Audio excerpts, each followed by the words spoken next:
भले ही तारा गरीब घर की थी और कबाड़ा चुना करती थी, पर फिर भी उसके अंदर काफी साफ सफाई थी और उसकी चारों बहू भी हर वक्त ये ध्यान देती है कि शरीर के साथ घर की सफाई भी रहे।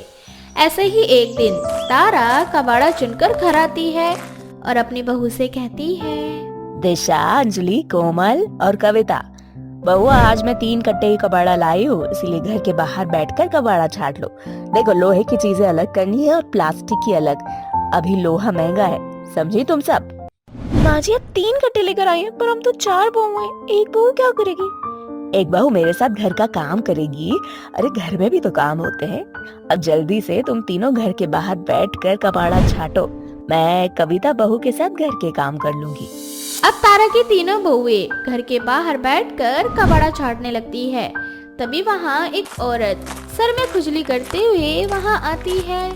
मेरे पास ये कुछ कबाड़ा रखा है, ये भी ले लो और इसके बदले जो पैसे बनते हैं मुझे दे दो। आंटी जी, अगर आपको कबाड़ा बेचना है तो आप ना हमारी सासू माँ से बात करो, ये काम उनका है, हम तो बस कबाड़ा छाट कर अलग करते हैं। दीदी, कहीं ऐसा तो नहीं कि इस औरत के सर में जुएं हैं? इसे मना कर देते हैं। देखो ना, जब से आई है सर ही खुजा रही है।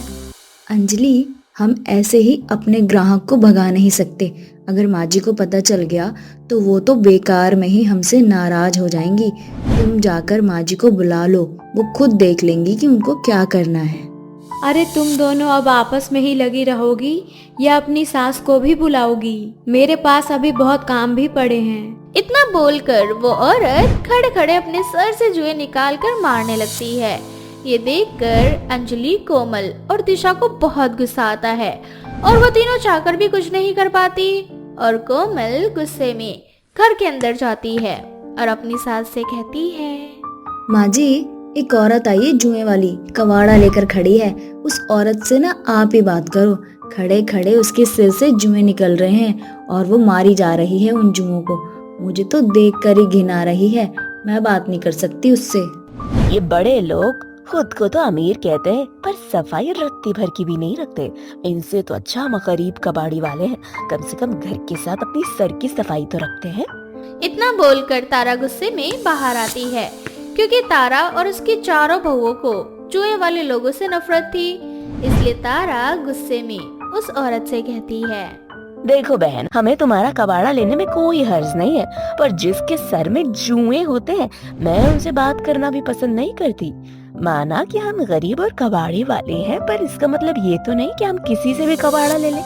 क्या पता तुम्हारे कबाड़े के जरिए हम चारों पांचों सास बहुओं के सर में भी जुआ आ जाए और फिर तुम्हारी वजह से हमारा ये काम भी बंद हो जाएगा और हमसे लोग दूर भागेंगे, जैसे अभी हम तुमसे भागने की कोशिश कर रहे हैं। देखो तो जरा, गरीब कबाड़ी वाली के अंदर कितना घमंड है। तुम पांचों मेरे जुए से भाग रही हो ना। भगवान करे तुम्हारे घर भी जुए वाली बहू आ जाए। एक बेटा कुंवारा है तुम्हारा, सुना है मैंने। देखना, उसकी शादी एक जुए वाली लड़की से ही हो। बोलकर वो औरत अपने सर का एक जुआ निकाल कर जाते हुए दिशा के सर में ढाल देती है। इस बात से बेखबर दिशा फिर से कबाड़ा छाटने लगती है। अब इसी तरह से 1 हफ्ते बीत जाते हैं और दिशा के सर में खुजलियां होने लगती है। हे भगवान, कुछ दिनों से मुझे इतनी खुजली क्यों हो रही है सर में? खुजली की वजह से मैं कोई काम भी नहीं कर पा रही हूँ। क्या हुआ दीदी, सर खुजाते हुए क्या बड़बड़ा रही हो? कोई परेशानी है क्या? भला मुझे क्या परेशानी होगी, बस इन डैंड्रफ ने मुझे परेशान कर रखा है। देख रही हो सर में कितनी खुजली हो रही है। क्या एक बार तुम मेरा सर देख दोगी? अब कोमल अपनी जेठानी का सर देखती है और अपनी जेठानी के सर में जुए देखकर जोर जोर से चिल्लाती है, दीदी, आपके सिर में तो जुए हो गए हैं और अगर माँ जी को पता चल गया कि आपके सिर में जुए हैं तो वो जुओं को छोड़कर ना आपको ही घर से निकाल देंगी। आपको तो पता है ना कि माँ जी को कितना ज्यादा नफरत है जुओं वालों से। क्या अब मेरे सर में जुए हो गए? हो ना हो ये काम उसी औरत का है। देख कोमल, तू मेरी देवरानी है ना, मैं तेरे बदले का काम कर दिया करूंगी। बस तू ये राज ना घर वालों से छुपा ले। अगर तूने मेरी बात नहीं मानी तो मैं अपने जू तेरे सर में डाल दूंगी। लेकिन दीदी, ये राज ना कब तक छुपाओगी? एक ना एक दिन माँ जी को पता चल ही जाएगा। कोमल बस तू मेरा साथ दे दे, मेरे पास एक प्लान है। माँ जी देवर जी के लिए एक लड़की देखने जा रही है। हमारी जो नई देवरानी होगी उसके सर में अपने जुएं डाल दूंगी और सारा इल्जाम भी उसके सर पर डाल दूंगी। ये कह दूंगी कि इसकी वजह से ही मेरे सर में जुएं हो गए। इस तरह मैं बच जाऊंगी और हमारी नई देवरानी फंस जाएगी। अब कोमल दिशा का साथ देती है। बहुत जल्द दिशा के सबसे छोटे देवर की शादी परी नाम की लड़की से हो जाती है। परी के ससुराल में आते ही बड़ी ही चालाकी से दिशा अपने जुएं उसके सर में डाल देती है। परी इस बात से अनजान थी कि उसकी सास को जू वाले इंसानों से सख्त नफरत है। साथ ही साथ उसके सर में जू है और इसलिए उसके सर में खुजली हो रही है। अब बेचारी परी अपनी सास के पास जाती है और अपनी सास से कहती है, माँ जी, जब से मैं यहाँ आई हूँ ना, तब से मेरे सिर में बहुत खुजली हो रही है। क्या आप एक बार मेरे सिर में देख लोगी कि आखिर क्या वजह है जो मेरे सिर में इतनी ज्यादा खुजली हो रही है? हाँ हाँ बहू, क्यों नहीं। अब तारा जैसे ही परी का सर देखती है, वो उसके सर के जुओं को देखकर उससे नाराज हो जाती है और उस पर गुस्सा होने लगती है। बहू, तूने मुझे धोखा दिया। तेरे सर में कितने सारे जू हैं। शादी से पहले ही मैंने पूछा था कि तेरे सर में जुएं तो नहीं, पर तूने कहा कि नहीं। फिर तेरे सर में इतने सारे जुएं कहाँ से आए? हमारे घर में तो किसी के सर में जुएं नहीं है। क्या मेरे सिर में जुएं हो गए हैं? मुझे तो खुद जुएं नहीं पसंद माँ जी। मुझे बहुत नफरत होती है जिनके सिर में जुएं होते हैं, और मेरे सिर में जुएं कहाँ से आ गए? माँ जी याद करो, उस औरत ने आपको श्राप दिया था। मुझे तो लगता है ये वही श्राप है और इस लड़की ने आपसे जरूर कुछ झूठ कहा होगा। बस करो दीदी, अब आप कितना झूठ बोलोगी? माँ जी, मैं आपको सच बताती हूँ। सबसे पहले ना दिशा दीदी के सिर में जुए थे और उन्होंने ही मुझसे कहा था कि मैं ये सच छुपा लूं आपसे, और दीदी ने ही परी के सर में जुए डाले हैं। अगर ऐसा है तो तूने इतने दिनों तक सच क्यों छुपाया और अब ये बात क्यों बता रही है? क्योंकि दीदी ने मुझे धमकी दी थी। अब मैं इसीलिए सच बता रही हूँ, क्योंकि मेरे सिर में भी जुए हो चुके हैं। तो ये वजह है, इसीलिए मेरे सर में भी खुजली हो रही है। दीदी आपने सबके सर में जुएं कर दी। इतना बोलकर तारा की सारी बहुएं रोने लगती है और तारा देखती है कि उसकी 5 बहुएं अपना सर खुजा रही है, क्योंकि दिशा की लापरवाही की वजह से उसकी 5 बहुओं के सर में जुएं हो चुके थे। जिसके बाद बेचारी तारा कबाड़ा ना छाट कर सबसे पहले अपने बहुओं के सर के जुएं निकालती है। सितारा देवी के 2 बेटे थे। बड़ा बेटा अनुज, जिसकी शादी गांव की ही चंपा नाम की लड़की से हो जाती है। चंपा बहुत ही सीधी सादी और भोली भाली थी। घर का सारा काम चंपा अकेली ही किया करती थी। साथ ही अपने साथ सितारा की भी खूब सेवा किया करती थी। सितारा देवी का छोटा बेटा विपुल, जिसकी उम्र अब शादी की हो चुकी थी। ऐसे ही एक दिन सितारा अपनी बहू चंपा से विपुल की शादी की बातचीत करती है। अरे चंपा बहू, मैं क्या सोच रही थी, हमारा भी अब विपुल बड़ा हो चुका है, उम्र हो गई है उसकी। अच्छी सी कोई लड़की देखकर उसकी शादी करवा देते हैं, वरना शहर में आवारा सांड की तरह यहाँ वहाँ घूमता रहेगा और किसी की भी भैंस को उठा कर ले आएगा यहाँ पर। अम्मा जी, हम तो कहते हैं देवर जी के लिए ना गांव की बहू लाना। अब हमको ही देख लो, हम बहुत सीधे साधे, वरना जो शहर की बहुएं होती है ना बहुत तेज होती है। अपनी सास को ना भैंसों की तरह हाँकती रहती है दिन भर। अरे रहने दे, मेरा नाम भी सितारा है। मेरा बेटा अगर शहर की भी बहू लाएगा तो भी मैं अपनी बहू को रखूंगी तो अपने पैर के नीचे। अब तू अपने आप को ही देख ले, कैसे तेरी ऐसी की तैसी करके रखती हूँ मैं। बात वो है ना माँ जी कि हम गांव के हैं और हम बहुत सीधे साधे हैं। हमको ज्यादा कानूनबाजी करना नहीं आता ना, इसीलिए हमें जो काम नजर आता है चुपचाप कर लेते हैं। ज्यादा लड़ाई झगड़ा करने से हमको बहुत डर लगता है। चल चल बकवास बंद कर, और कोई अच्छी सी लड़की हो तेरी नजर में तो बता, मैं अपने बेटे की शादी उसी से करवा देती हूँ। हाँ अम्मा जी, हमारी ना दूर की मौसी है, उनकी बेटिया है, लेकिन एक कमी है, वो सिर्फ ना 8वीं पास है। लेकिन अम्मा जी वो तो हमसे भी ज्यादा गाय। आप बोलेंगी उठ तो उठ जाएगी, बैठ तो फट से बैठ जाएगी, इतनी सीधी अम्मा जी वो। अच्छा फिर ठीक है, बता जरा। वो क्या है ना कि मैं विपुल के लिए बिल्कुल ऐसी ही बहू लाना चाहती हूँ। इधर सितारा देवी अपने बेटे विपुल के लिए लड़की ढूंढ रही होती है, तो वही दूसरी तरफ विपुल शहर से अनामिका नाम की लड़की से शादी करके उसे अपने घर ले आता है। ये देखकर सितारा देवी का पारा तो 7वें आसमान पर चढ़ ही जाता है। वो गुस्से में विपुल को 4 बातें सुनाते हुए उससे कहती है, अरे सत्यानाश हो तेरा, सत्यानाश हो। इस शहर की लड़की को शर्म नहीं आई तुम दोनों को ऐसे काम करते हुए? अरे माँ बाप तुम जैसे बच्चों को जन्म तो दे देते हैं, लेकिन तुम बच्चे आगे जाकर ये भूल जाते हो कि तुम्हारे माँ बाप का क्या दर्जा होता है तुम्हारे जीवन में। माँ ज्यादा बकवास न करते हुए मैं सिर्फ इतना बोलना चाहता हूँ कि मैं अनामिका से प्यार करता हूँ और मैं इसे शादी करके अपने घर में ले आया। इसमें कुछ गलत नहीं किया मैंने, क्योंकि मुझे मालूम था अगर मैं यहाँ रहता और आपकी पसंद की लड़की से शादी करता तो वो मेरी चंपा भाभी की तरह ही होती, जो कि मैं बिल्कुल भी नहीं चाहता। मैं पढ़ा लिखा हूँ, इसलिए पढ़ी लिखी समझदार बहू चाहता था अपने लिए। देवर जी, हम भी 8वीं पास हैं। आपका कहने का क्या मतलब है कि हम गंवार हैं, पढ़े लिखे नहीं है क्या? देखो भाभी, जो कहना था कह चुका मैं, और अनामिका अब अपने कमरे में जा रही है। इस तरह से अनामिका और विपुल दोनों अपने कमरे में चले जाते हैं। ऐसे ही अगले दिन अनामिका सुबह सुबह उठकर छत पर वर्कआउट कर रही होती है। वर्कआउट करने के समय अनामिका बहुत ही शॉर्ट कपड़े पहनी हुई होती है। ये देखकर चंपा और सितारा दोनों का मुंह खुला का खुला रह जाता है।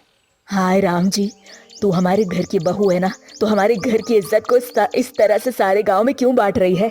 अरे आधे अधूरे कपड़े पहनकर क्या साबित करना चाहती है कि तू शहर से आई है और तू बहुत ज्यादा खुले विचारों वाली है?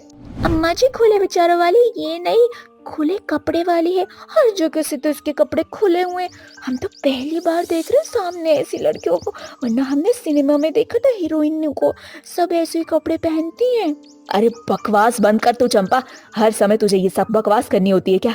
मम्मी जी, मैं आपको बताना चाहती हूँ कि वर्कआउट करने के समय ऐसे ही कपड़े पहने जाते हैं और कपड़ों में कोई बुराई नहीं होती। जिन कपड़ों में आप सबसे ज्यादा कंफर्टेबल होते हो, आपको वही कपड़े पहनने होते हैं। आज बहुत दुख हो रहा है, हमारे पूरे खानदान में किसी बहू ने ऐसे कपड़े नहीं पहने।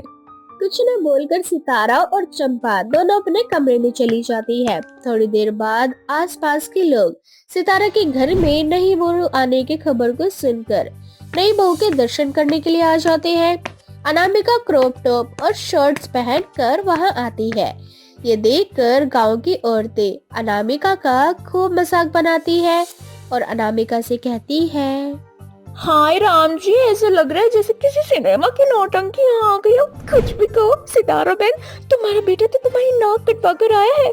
अरे ऐसी बहू लाने से अच्छा तो तुम बाजार से किसी औरत को उठाकर अपने घर ले जाती। उस औरत के मुंह से ऐसे शब्द सुनकर सितारा को बहुत गुस्सा आता है। थोड़ी ही देर बाद चंपा भी अनामिका के शॉर्ट्स वाले कपड़े पहनकर उन सभी के सामने आती है।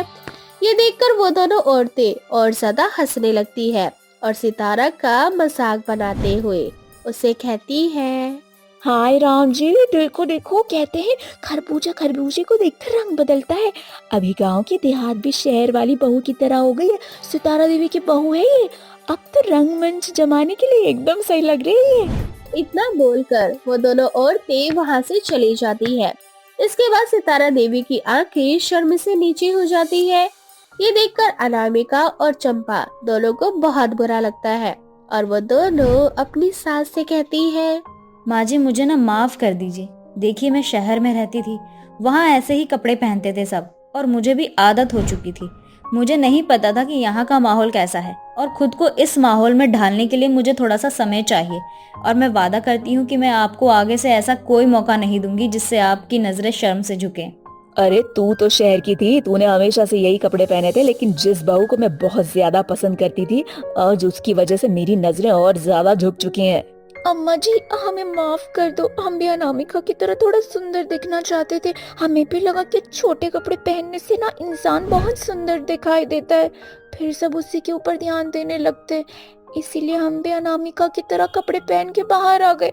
लेकिन हम ये भूल गए थे कि हर चीज की एक मर्यादा है, और जो हमने आज पार कर दी और हमारी वजह से आपकी नजरें नीचे हो गई। देखो, तुम दोनों मेरे घर की इज्जत हो, इज्जत, और मैं तुम दोनों से एक बात कहना चाहती हूँ, कोई भी ऐसा काम मत करो जिससे कोई बाहर वाला आप और आपके परिवार वालों का मजाक बनाए, बल्कि काम ऐसा करो कि लोग तारीफें करते ना थके। हाँ माँ जी, माफ कर दो, आगे से इस बात को हमेशा याद रखूंगी। माँ जी, मैं सच में आपसे वादा करती हूँ कि आगे से आपको कोई शिकायत का मौका नहीं दूंगी। अनामिका और चंपा को अपनी गलती का एहसास हो जाता है, जिसके बाद से वो दोनों समझ जाती है कि सारी चीजें सिचुएशन के ऊपर डिपेंड करती है। घर में अनामिका और चंपा हम दोनों को जिन कपड़ों में जैसे भी कंफर्टेबल फील होता था वो वैसे कपड़े पहनती थी और जब कोई बाहर से आता था तब ऐसे कपड़े पहनकर बाहर आती थी, जिससे सितारा देवी को कभी ये महसूस ना हो कि उसकी बहू छोटे कपड़े पहनती है।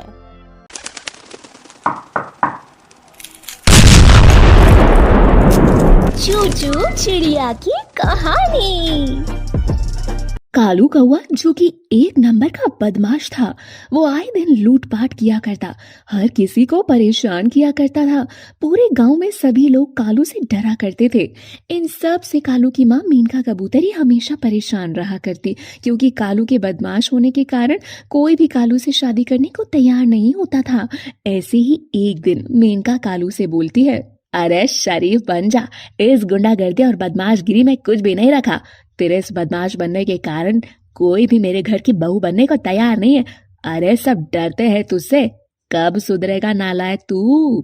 अरे माँ, जो चीज बचपन से करता है वो तो अब छूटने वाली है नहीं। और रही बात शादी की, तो जिसे मुझसे शादी करनी होगी वो वैसे ही कर लेगी। फिर भी बेटा, हर माँ बाप चाहते हैं कि उनके बेटे की शादी ऐसी घर में हो जहाँ पर सब अच्छे स्वभाव के हों, अच्छा उनका व्यवहार हो, साथ ही उनका होने वाला दामाद अच्छा कमाता हो, उनकी बेटी को हमेशा खुश रखे, यही चाहते बेटा हर माँ बाप। अरे माँ, मुझे ना शादी वादी नहीं करनी, मुझे तो बस बंदूक चलाने में मजा आता है। और मैं भी अपने दोस्तों के साथ अभी कहीं जा रहा हूँ, रात को आने में देर हो जाएगा, आप खाना बनाकर खा लेना। तेरा तो रोज का ही हो गया है, आए दिन इतनी रात को बाहर ही रहता है। कितनी बार कहा है ये सब काम छोड़ दे, तुझे अपनी माँ की बात समझ नहीं आती। जब तेरी बीवी आएगी ना, वो ही तुझे सुधारेगी। आज तक ऐसा कोई नहीं आया अपन की लाइफ में जो अपन को सुधारे माँ। इतना कहकर कालू वहां से चला जाता है। कुछ ही दिन बीत जाते हैं और एक दिन कालू के लिए चिंकी नाम की एक चिड़िया का रिश्ता आता है। चिंकी जो कि बहुत गरीब थी, जिस कारण उसका सौतेली माँ को बस चिंकी की शादी करवानी थी। चिंकी दिखने में बहुत ज्यादा सुंदर थी, सुंदर होने के साथ साथ वो बहुत ही गुणी भी थी। ऐसे ही एक दिन मेनका कालू को चिंकी के बारे में बताते हुए बोलती है, अरे ओ मेरा बदमाश बेटा, तेरे लिए ना एक चिंकी नाम की लड़की का रिश्ता आया है। दिखने में बहुत ज्यादा सुंदर है और बहुत ही ज्यादा गुणी है, बहुत संस्कारी भी है। अब तो बेटा ये गुंडागर्दी करना छोड़ दे, क्योंकि सारी पत्नियां ये चाहती हैं कि उनका पति एक अच्छे रास्ते पर चले, सबकी मदद करे, और तू है कि ऐसे काम कर रहा है। माँ, उसे अगर मेरे से शादी करनी होगी ना तो उससे शादी करेगी, बाकी अपनी बदमाशी तो मैं छोड़ने वाला नहीं हूँ। मेनका कालू को समझाती रहती है, लेकिन कालू को अपनी माँ की बात जरा भी समझ में नहीं आती। ऐसे ही देखते देखते कुछ दिन निकल जाते हैं और एक दिन कालू और चिंकी का रिश्ता पक्का हो जाता है। कुछ ही समय बाद चिंकी और कालू की हंसी खुशी शादी भी हो जाती है। शादी से पहले ही मेनका चिंकी को अपने बेटे के बारे में सारी बातें बता देती है। शादी के अगले दिन कालू फिर से अपनी बंदूक निकाल कर घर से जा रहा था, तभी चिंकी उससे बोलती है, कालू जी, ये बंदूक लेकर आप कहाँ जा रहे हैं? तेरे को पता नहीं क्या, पूरे इस एरिया का सबसे बड़ा बदमाश है, तो बंदूक लेकर जाएगा ही ना, कंचा थोड़ी खेलेगा, बदमाशगिरी दिखाएंगे ही ना अपन। हाँ तो मेरे पतिदेव, आप मेरी बात ध्यान से सुन लो, अब ये बदमाश बनना छोड़ दो, एक अच्छे पति की तरह अच्छी आदतें डालो अपने जीवन में। तो मेरे को सिखाएगी? हाँ, क्योंकि मैं आपकी पत्नी हूँ। और एक बात याद रखना, अगर आज आप यहाँ से बंदूक लेकर घर से बाहर निकल गए ना, तो मैं घर का कोई काम नहीं करूँगी, एक पत्नी होने का कोई धर्म नहीं निभाऊंगी। कालू बंदूक लेके घर से चला जाता है। उसको चिंकी की बात से जरा भी फर्क नहीं पड़ता। शाम को जब कालू आता है तो देखता है घर का सारा काम ऐसे ही फैला हुआ है। तभी मेनका कालू से कहती है, कहा था ना तुझे कि बहू की बात मान ले, उसने आज खाना नहीं बनाया, ना ही घर का कोई काम किया है, बैठी हुई है उधर कि अगर मेरा पति नहीं सुधरेगा तो मैं भी अपने आप को नहीं सुधारने वाली, मैं भी ऐसी आलसी बनी बैठी रहूंगी। ऐसे ही समय बीतता जाता है। अब कालू चिंकी की बात मानने लग जाता है। धीरे धीरे कालू की जिंदगी में सुधार आता है, वो अच्छे काम करने लग जाता है, हंसी खुशी उनका जीवन बीतने लगता है। ऐसे ही एक दिन उनके गांव में भोलू तोता नाम का एक गुंडा आ जाता है, जो कि सभी को परेशान करने लगता है। आए दिन सभी गांव वाले भोलू तोते से परेशान थे। वो उस गांव में हर रोज किसी न किसी के साथ लूटपाट किया करते, जिससे पूरा गांव परेशान था। एक दिन मिनी नाम की चिड़िया कालू कौवे के पास आकर उससे कहती है, कालू भैया, हम सब जानते हैं कि आप बहुत बुरे काम करते थे एक समय पर, आप भी एक बदमाश हुआ करते थे, लेकिन कालू भैया, इस समय पूरे गाँव वालों को आप ही की जरूरत है। वो जो भोलू तोता है ना, पूरे गांव को परेशान करके रखा है उसने। अब हमें आपकी जरूरत है कालू भैया, आप फिर से अपनी बदमाश वाले अवतार में आ जाओ ना, क्योंकि एक समय जब आप बदमाश थे ना, कोई भी आपसे डरता था, कोई भी बदमाश अपने गांव में नहीं आता था। लेकिन जब से आप सीधे साधे बन गए ना, तब से कोई ना कोई आकर हमारे गांव वालों को परेशान करता रहता है कालू भैया। देखो, अब मैं शादीशुदा हूँ और मेरा भी अब परिवार हो चुका है, ये सब काम मैंने छोड़ दिए हैं। अगर मैंने फिर से गांव वालों को बचाने के लिए या फिर किसी भी कारण से बदमाश मैं बना तो मेरी पत्नी और मेरी माँ दोनों मुझसे नाराज हो जाएंगे। फिर भी कालू भैया, एक बार इन गांव वालों के बारे में सोचो, और आप एक बदमाश अच्छा काम करने के लिए बनोगे ना, किसी को बर्बाद करने के लिए थोड़ी। इसमें आपकी पत्नी और माँ दोनों आपका साथ देंगे। प्लीज एक बार आप वापस उस अवतार में आ जाओ ना, एक बार उनसे बात तो करके देखो। अगर तुम इतना कह रही हो तो ठीक है, मैं चिंकी से इस बारे में बात करता हूँ। ऐसे ही रात को कालू चिंकी और मीनका को सारी बातें बताता है। तब चिंकी कालू से कहती है, कालू जी, इस समय गांव वालों को आपकी जरूरत है, और एक अच्छे काम करने के लिए आपको कितना भी बुरा क्यों ना बनना पड़े, आप अच्छा काम कर रहे हो, ये बात आपके दिमाग में होनी चाहिए। और अभी गांव वालों को तो आपकी जरूरत है, तो आपको उनकी मदद जरूर करनी चाहिए। इसमें माँ और मैं आपके साथ हैं। बहू बिल्कुल सही कह रही है, मैं भी तुझे पहले मना करती थी, लेकिन आज खुद कहती हूँ। अब जब गांव वालों को तेरी जरूरत है तो तू उनका साथ दे, उनकी रक्षा कर। इस तरह से कालू चिंकी और मेनका का सपोर्ट लेकर फिर से अपने बदमाश वाले अवतार में आता है। हाथों में बंदूक और वही अंदाज लेकर कालू भोलू तोता से भिड़ने के लिए जाता है। भोलू तोता और कालू के बीच बहुत घमासान लड़ाई होती है, जिसमें कालू की ही जीत होती है। भोलू तोता वहां से आखिरकार भाग जाता है। तभी कालू सभी गांव वालों से कहता है, गांव वालों, आप सभी लोग निश्चिंत रहें, जब तक कालू जिंदा है तब तक इस गांव में कोई भी बदमाश आपको परेशान नहीं करेगा। अब ये कालू एक ऐसा बदमाश बनेगा जो कि सबकी मदद करेगा। सभी गांव वाले कालू के लिए ताली बजाने लगते हैं। इस तरह से कालू एक मसीहा बनकर अपने गांव वालों की रक्षा करता है, जिससे हर बदमाश डर के मारे कालू के गांव में आने की हिम्मत नहीं करता। और इस तरह से सभी हंसी खुशी अपने जीवन में आगे बढ़ते हैं।